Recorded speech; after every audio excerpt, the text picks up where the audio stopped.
बच्चों इस क्वेश्चन में बोल रहा है the time taken by a person to cover 150 kilometre was 2.5 hours more than the time taken in the return journey. If he returned at a speed of 10 km per hour more than the speed while going, find the speed per hour in each direction. इस question में बच्चों बोल क्या रहा है, time taken by a person to cover 150 kilometre, मतलब person को कितना डिस्टेंस कवर करना है 150 किलोमीटर। कितना डिस्टेंस कवर करना है 150 किलोमीटर। तो ए से बी तक का डिस्टेंस कितना है 150 किलोमीटर। 150 किलोमीटर ये डिस्टेंस उसको कवर करना है। Was 2.5 more than the time taken in the return journey, मतलब जब ये बंदा जाता है तो कुछ टाइम लेता है, सपोज टी1 टाइम ले रहा है, आता है तो ये क्या कर रहा है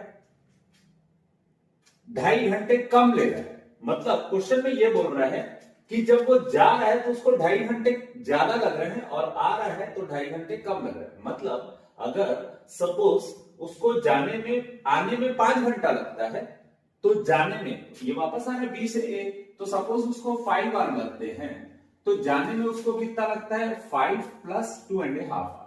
मतलब इस बंदे को ए से बी जाने की कोई जल्दी नहीं है, लेकिन बी से ए आने की जल्दी है। मतलब इस समय उसकी स्पीड ज्यादा रहती है और यहां उसकी स्पीड क्या रहती है कम। क्वेश्चन में और ये बोल रहा है if you return at a speed of 10 kilometre per hour more than the speed while going, इसका मतलब ये है कि जाते समय जो भी उसकी स्पीड है आते समय उसकी स्पीड कितनी है 10 किलोमीटर ज्यादा, 10 किलोमीटर पर आवर मोर। तो अपन क्या देते हैं लेट स्पीड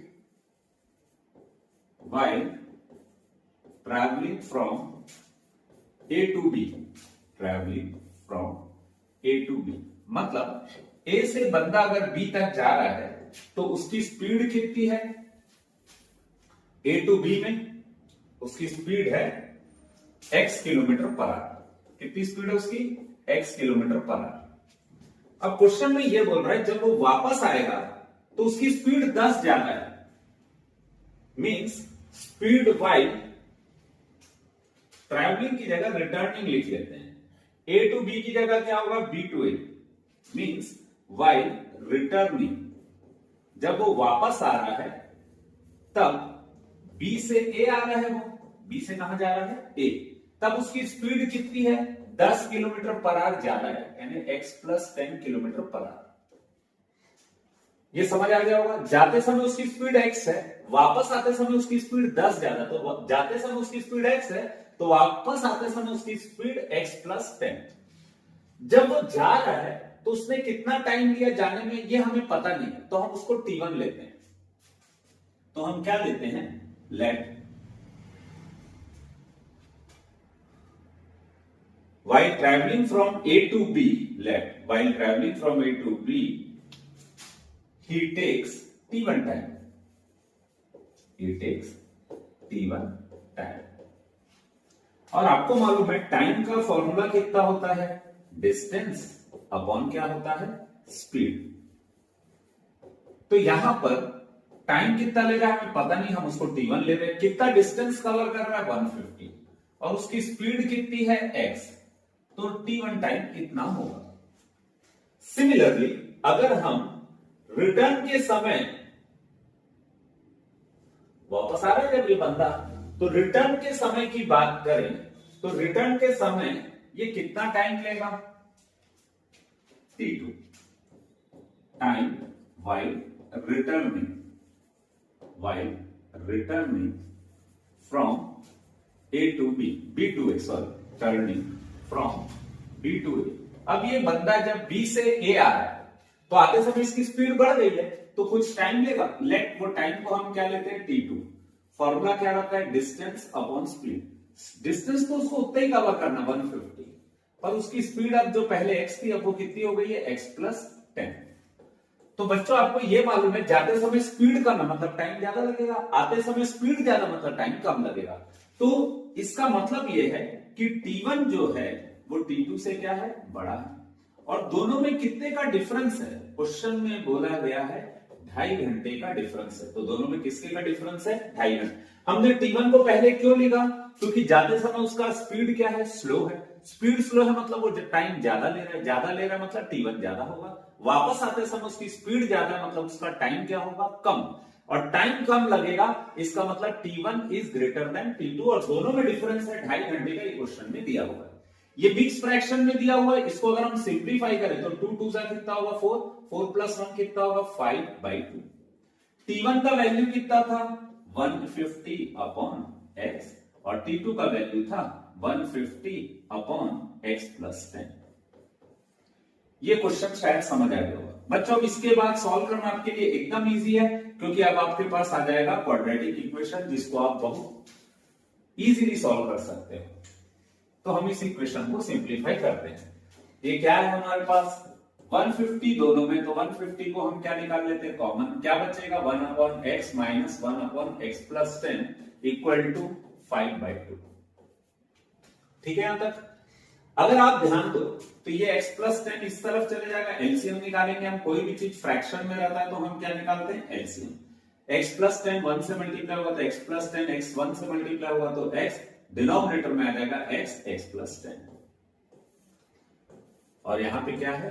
5/2।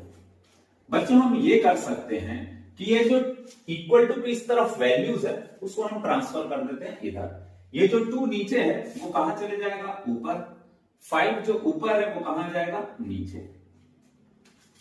शायद ये स्टेप आ गया होगा और यहां पे आ जाएगा 1 क्योंकि सब वैल्यू इधर ट्रांसफर हो गई है। तो ये कितना हो जाएगा? 1। अब हम यहां पे क्या कर सकते हैं? x और x को क्या कर सकते हैं? कैंसल। 5 और 150 को कैंसिल कर सकते हैं। कितना आएगा? 30। 30 इंटू 2 कितना होगा? 60। ऊपर क्या बचा हुआ है? 10। नीचे अगर हम x को x से मल्टीप्लाई करें तो कितना होगा? x square plus 10x equal to कितना होगा? 1। 60 जब 10 से मल्टीप्लाई होगा तो कितना आ जाएगा? 600। और ये जो x स्क्वायर प्लस 10x है वो 1 से मल्टीप्लाई होकर हो जाएगा x स्क्वायर प्लस 10x। इसी को हम लिख सकते हैं x square plus 10x plus 600 transfer होके क्या होगा? माइनस 600 इक्वल टू क्या हो जाएगा? 0। अब ये बन गया हमारा क्वाड्रेटिक इक्वेशन और इसको सिंप्लीफाई करने के लिए हम या तो फॉर्मूला मेथड लगा सकते हैं या स्प्लिटिंग द मिडिल टर्म लगा सकते हैं। आपको जो इजी लगता है आप उसको लगा लेंगे। ये है x square plus 10x minus 600। बच्चों मुझे ऐसा लगता है कि स्प्लिटिंग द मिडिल टर्म ज्यादा इजी है। 10 को हम लिख सकते हैं 30 माइनस 20 और 30 और 20 को मल्टीप्लाई करेंगे तो 600 आता है। ठीक है? तो ये हो जाएगा 30x minus 20x minus 600 equal to 0। और जिन बच्चों को स्प्लिटिंग द मिडिल टर्म नहीं आता वो ध्यान से देखिएगा। करते क्या है? फर्स्ट वैल्यू और लास्ट वैल्यू को मल्टीप्लाई करते हैं। तो 1 इंटू 600 कितना हुआ? 600। और 600 किससे आएगा? 3 इंटू 2 कितना होता है? 6। यहाँ एक 0 लगा दिया, यहाँ एक 0 लगा दिया, तो ये 600। और इन दोनों को माइनस करने से 30 और 10 को माइनस करने से 20 को माइनस करने से कितना आ जाएगा? 10। मतलब हम अगर स्प्लिटिंग द मिडिल टर्म से करें तो हमको यहाँ पे 10 चाहिए। इसीलिए हम इसको लिखे 30x माइनस 20x।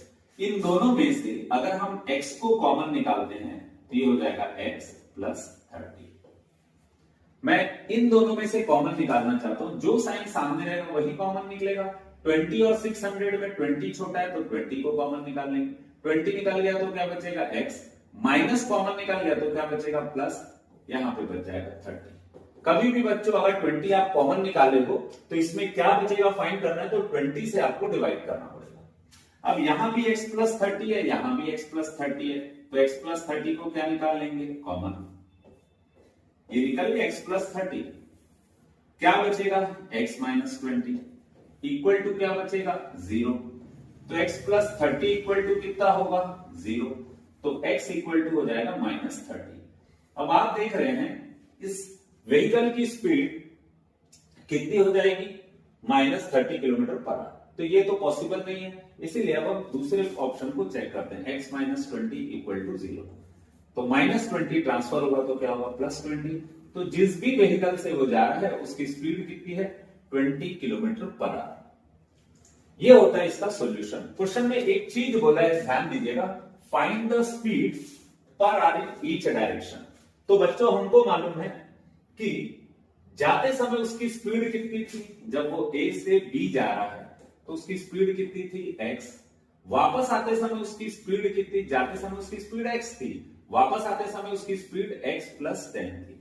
अभी आपने x की वैल्यू कितनी फाइंड की 20, मतलब जाते समय उसकी स्पीड कितनी है 20, वापस आते समय उसकी स्पीड कितनी है 20 प्लस 10 दैट इज 30, मतलब स्पीड है जाते समय 20 किलोमीटर पर आवर और वापस आते समय स्पीड है 30 किलोमीटर पर आवर। इस तरीके से ये क्वेश्चन सॉल्व हो जाए।